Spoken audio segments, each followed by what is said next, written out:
Hello. Hello. Good day to you, wherever you may be. On Sound Has No Sound today, we are discussing a proverb that says, Aki gbele oko gbe ajule. You don't advance into marriage and sell off your foundation, and sell off your roots, and sell off your background. Aki gbele oko gbe ajule. When a lady comes of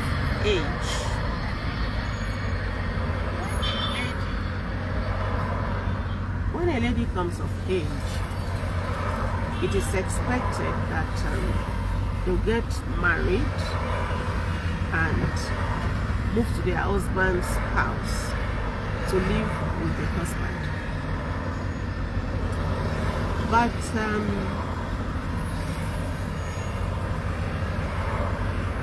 for those who knew, I don't know of now, but for those who knew, even as you live in your husband's house, you would never allow anybody to talk down on your parentage, on your lineage. And should anybody attempt to be rude to your family, the family that had produced you, the lady is quick to tell the husband or whoever within the husband's family that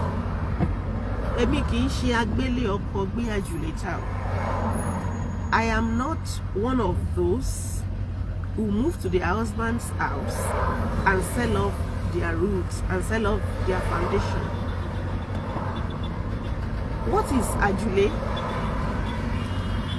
To understand the meaning of ajule, let's draw some insight from the commonest usage of that word. When an elderly person dies, their loved ones, children and relatives will send to them some elegiac notes, which may be oral or written, that they'll send to them an elegiac note saying that they should neither eat millipede or earthworm.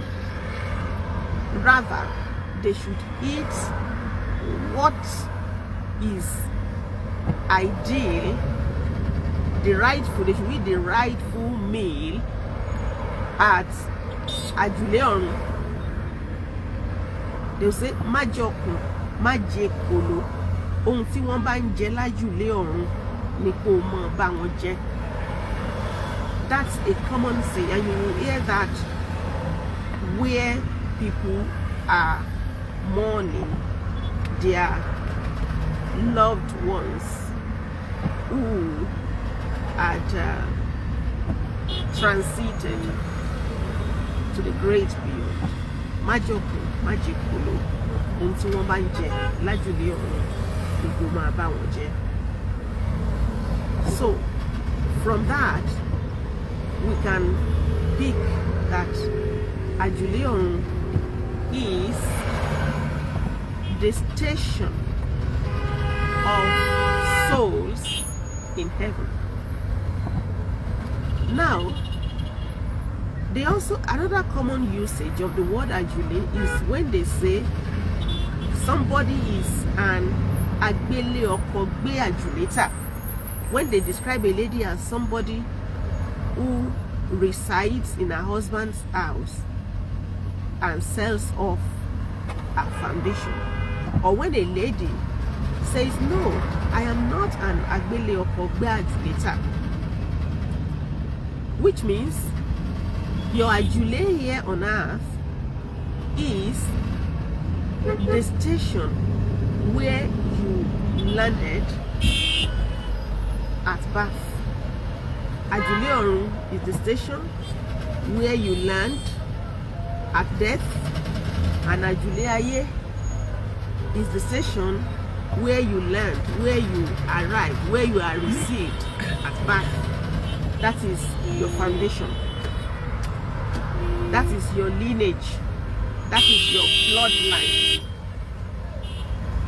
When you leave home, either as a result of marriage or the search for greener pasture, or to school, or for business purposes, you don't trade off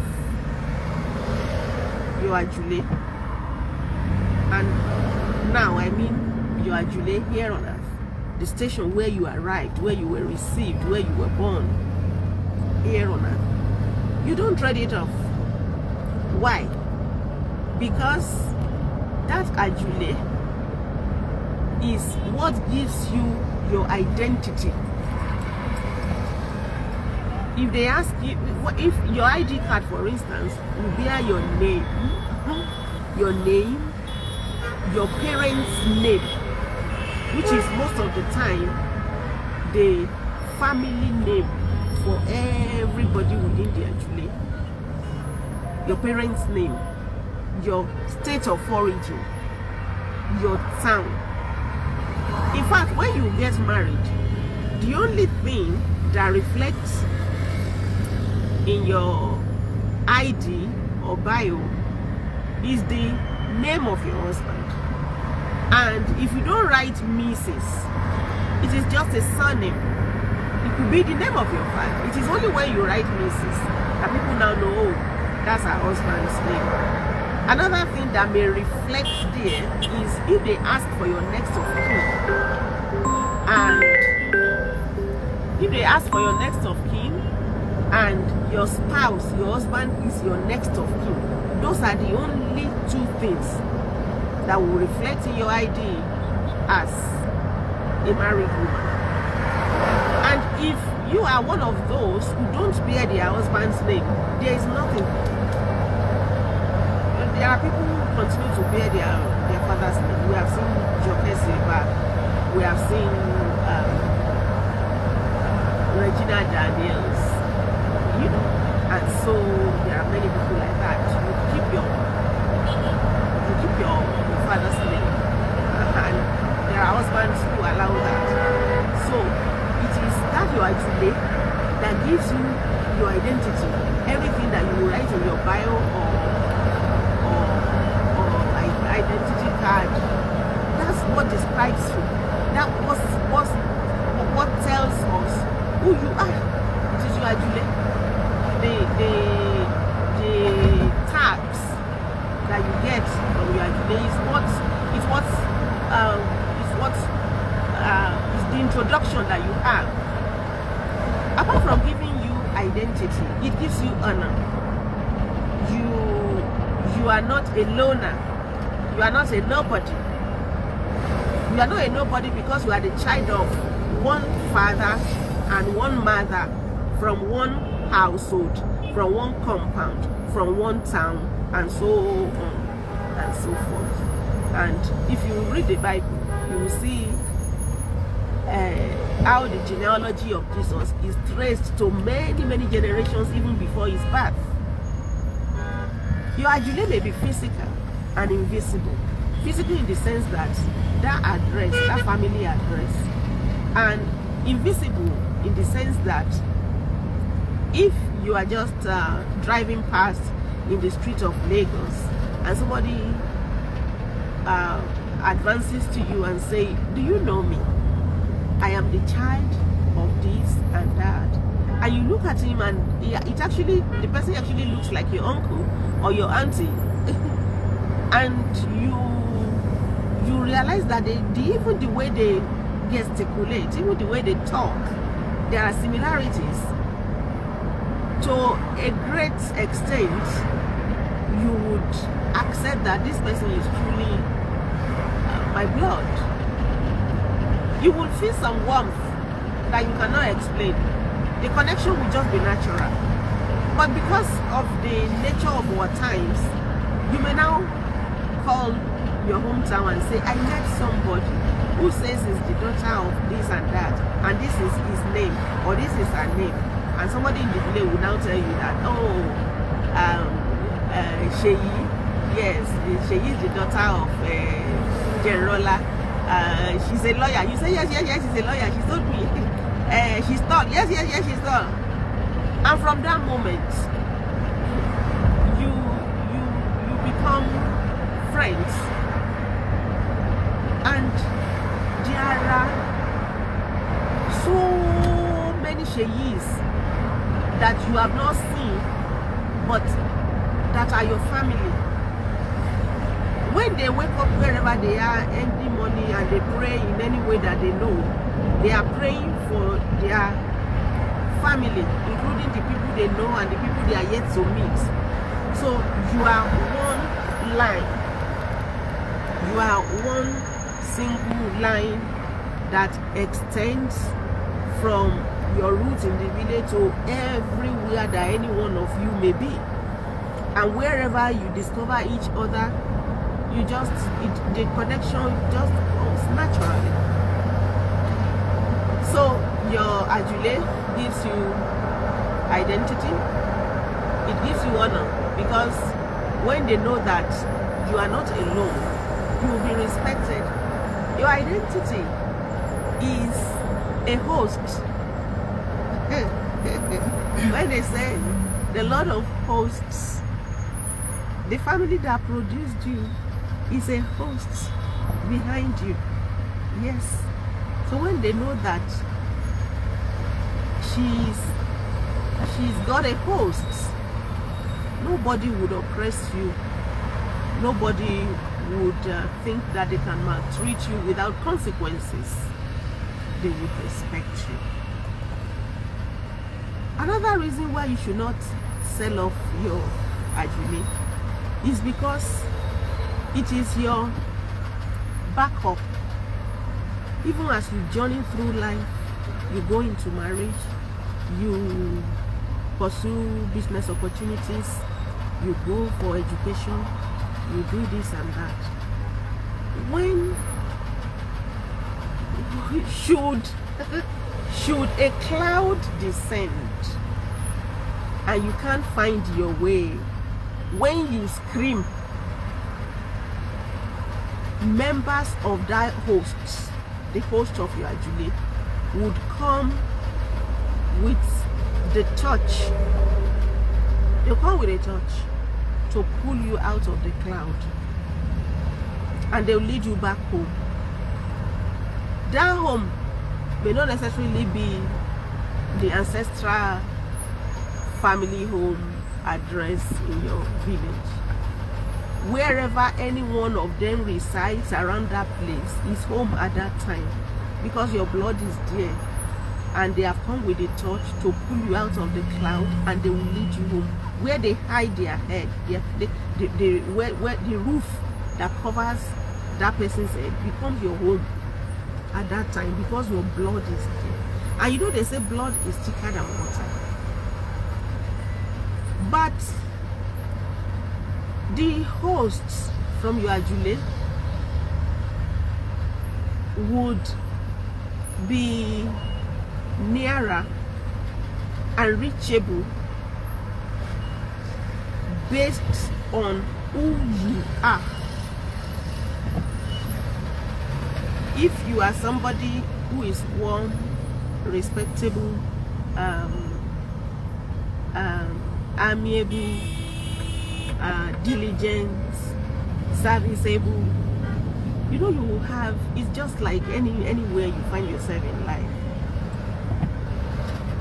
You will also be connected to a lot of people better than those who are recalcitrant, impervious, unteachable.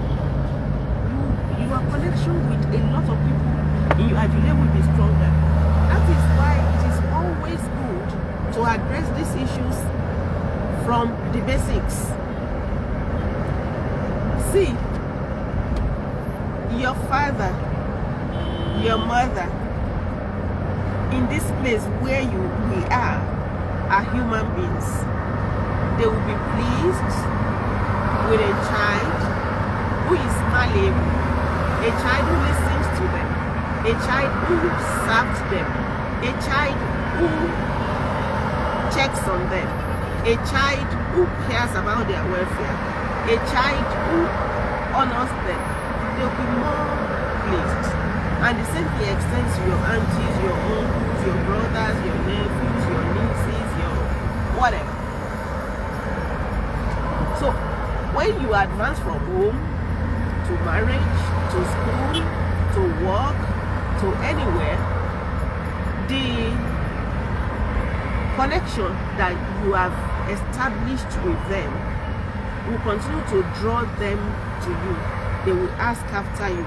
And it will also give you the freedom, the liberty to consult them without fears or of the time. That is how important your ajule can be. To say it in simple language, when you leave home, don't lose your family connections. That's what I'm saying. That's the old thing. But I have to mention the word ajule because I wanted us to draw insight from the common usage of the word ajule. But the length and breadth of it is that when you leave home, don't leave your family connections.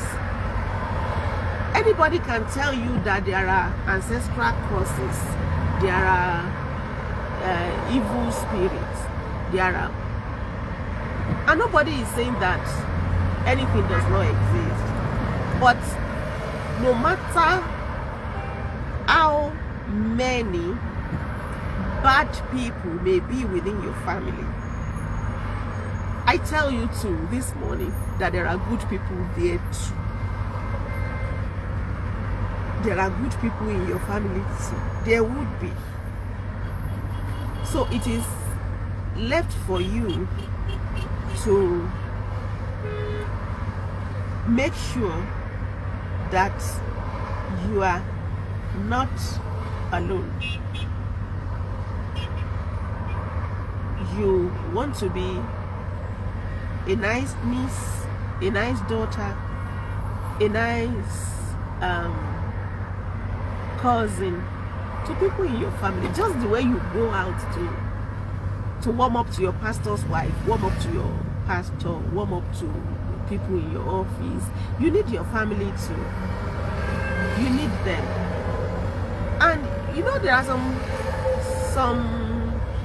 aunties that you may not even connect on a daily basis, but the fact that you don't connect on a daily basis does not mean that they see you as a bad girl. Charity begins at home. Make sure that you are a good girl in your family. When you leave home, stay connected to your family. If you are in a marriage and you are finding it difficult, sometimes what you need may not be a divorce. It may just be some counsel, somebody to counsel you. Sometimes it's even somebody to tell you that, to listen to you, to listen to your story. What do you say the problem is? You tell the problem, and the auntie just says, in this aspect, you were wrong. In that aspect, your husband was wrong. And I will go and talk to him. And in this aspect, you are wrong. So don't do that again. If you listen to your auntie and you just apply the simple tips that she gave you, you know, things may just begin to change for the better. You may be lucky. It's, you know, it's not generic. It doesn't mean that will apply to all the situations and problems that ladies face in their marriage. But you may be lucky that sometimes it is something as simple as just saying, auntie, do you know I'm going through this? And the auntie just listen to your story and point to you where you were wrong and correct you. And maybe from that moment the auntie takes interest in your life and ask you whether there has been any improvement from the other side, and you say there has not been any improvement, and the auntie gives you another tip.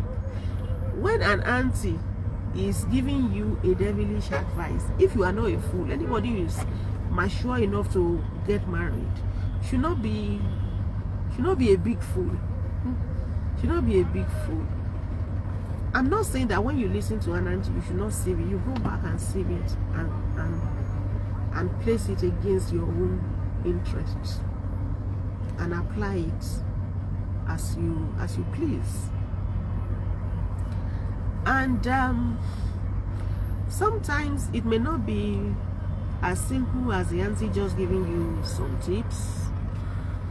It may be the auntie will now let your mother know that, do you know that Sheyi or BC is going through this and that? And then your mother too may have some tips for you to act better, to behave better, to perform better in your marriage. The length and breadth of it is gbele, ajule. Don't get married and sell off your family, and sell off your foundation, and sell off your roots, and sell off your background. Your family, your ajule, is your station here on earth. It's like a police station. They post people to the bus stop, they post people to the junctions, they post people to some rich man's home, they post people here and there, they post people to where there is a riot, and so on and so forth. But the police station is not at the junction, you know. So from your station you move to your husband's house, but that is still your station. That's your ajule. Yeah. From your station you go to school. From your station you pursue your business opportunities. From your station you go out. That is why, do you know that a lot of young people today think that once they marry, it is me and my family, you, your husband and your kids. Your experience, the experience of the two of you may not be enough to sustain you throughout the journey. And some people tell you that the only person you need is your pastor. It is a lie. There is an extent to which your pastor can help you in life matters. In fact, there are places that your pastor will go to and they will say, who are you? If they answer I'm his pastor, they will say, oh, so no, sorry, we can't release this to you. But there is no way that anything will be happening to anybody and somebody will come and say she's my auntie, or she's my niece, or she's my daughter, and they will say that person is not concerned, or they will say that person cannot. It's not from here to anywhere across the world. They tell you that it is only your pastor. Your aunties are evil. Your uncles are bad. Yeah, there are bad uncles and there are bad aunties. But do you know how large your family is? Your family is as large as, starting from eras that your great-great-great-father was yet to be born, extending to eras in the future that your great-great-great-grandchildren will not witness. That is the size and the strength of your family. And so when you say, because you are now married, you have accepted a religion, the members of your new religion are the family that you have, it is a lie. It is a lie. If there is any provision for members who are in trouble, the moment you get your ration, if you keep going back, they'll say, are you the only member in this church? Because the church has a population that can be counted. The population of your family cannot be counted. It is inexhaustible, because it begins from time immemorial to times unimaginable in the future. And if in that large size, everybody is evil, you are the only angel, then you need to check yourself.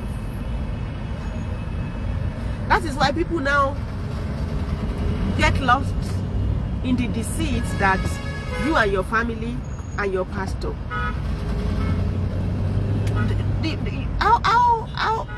Excuse me, for how long do you think your pastor bears your body on earth at heart? For how long? Because there are many people to attend to. He's got his own family too. For how long do you think your pastor will bear your matter alone at heart? Don't suffer in silence. Cultivate your family. Stay connected to your family. Gbele oko, ajule. If you are close to one auntie or one uncle or one mama, because here in Yoruba land, everybody in your family who is old enough to be your mother, who is your mother's age mate, is also mother. We don't have aunties and uncles. We only have people who are our mates. We have elders. That's why we have egbon. And after the egbons, what we have is mama and baba. And you alone may have as many babas as are available at the time that you need help. You may have as many mamas as are alive at the time you need help. Anybody in your family who is your mommy's age mate is mother. Anybody in your family who is old enough to give birth to you is mother. Anybody in your family who has given birth, even if the person is younger than your mother, but has given birth to your age mate, is also mother. And in the midst of all of this, people just suffer in silence, believing that their family is evil. Today, there are places where you may not even be in touch with any member of your family. You have an extended family, which is your village meeting. I don't even think there is anywhere in the world now where you don't have village meetings. These are your extended family. Don't live life alone. Life is for living, but it cannot be lived as a loner. It cannot be lived alone. If you are unfortunate to come across a husband who is not loving, when they see the hosts behind you, the family hosts behind you, they will know that if they maltreat you, they will be in trouble. Do you know that your pastor cannot come to your house to slap your husband for your sake? And we don't want anybody to slap anybody's husband. But do you know that your uncle can go to any length? Your uncle, in fact, your younger brother or your younger nephew can go to any length. You know why? Because an assault to one is an assault to all. Anybody who is maltreating you is maltreating them. Anybody who is maltreating you is not maltreating your pastor, it's not maltreating your church. But anybody is maltreating you, if you have the right standing within your family, anybody who is maltreating you is maltreating your family. Because the same blood flows in your veins. That's why they say an assault to one is an assault to all. And do you know that when they say only your family, just deal with your husband and your child, and then your church, your pastor only. Why then, when people die young, why do they go to commiserate with the family of the deceased and not the family? It is only the husband because they have a contract together, they live together. But it is not a loss to the family of the husband per se. It is a loss to the family that produced the lady. Your pastor can be of help. Your pastor's wife can be of help. But I'm saying that the extent that your family can go to for you, no pastor's wife can go to that extent. No pastor will go to that extent. In fact, if they wish to go to that extent, they will be questioned. What's your own? That's the truth. Even when they wish to go to that, when they are willing to go to that extent, it is not allowed. They will be challenged. And once they are challenged and they let them know that, you know, excuse me, this is not your matter, they got to keep quiet. So it starts now. Be a good child from home. Listen to the training. Go out, go with your skills. Make sure that you are worth your onions. Square up to your duties. After all of that, if you are going through any problem, don't keep quiet. Get people in your family that you can confide in. We will keep going back to the basics. The moment we think that life has changed, it's now me and mine. It is a lie. Oh, it is a lie. Your children will leave home. Your husband may even remarry. You know, but your family is endless. The family that produces you is endless. There will always be somebody available at any time, at any age, because it is a continuum. I'm at my destination, and I have to take a break now. I'll see you again, and very soon. Don't forget, gbele, ajule. Don't suffer alone in silence. Remain connected to the family that produced you, and don't keep quiet in the face of intimidation, in the face of oppression. Go tell somebody who may know better. You don't know it all. Some people have been here before you. Some people are more experienced than you. Consult them. But I'm saying that if you are afraid, after taking their pieces of advice, go and sift it. Place the suggestions against your own life interests and make the best use of it as the time may demand. Thank you. See you again. My name is Paula. One more time. God bless.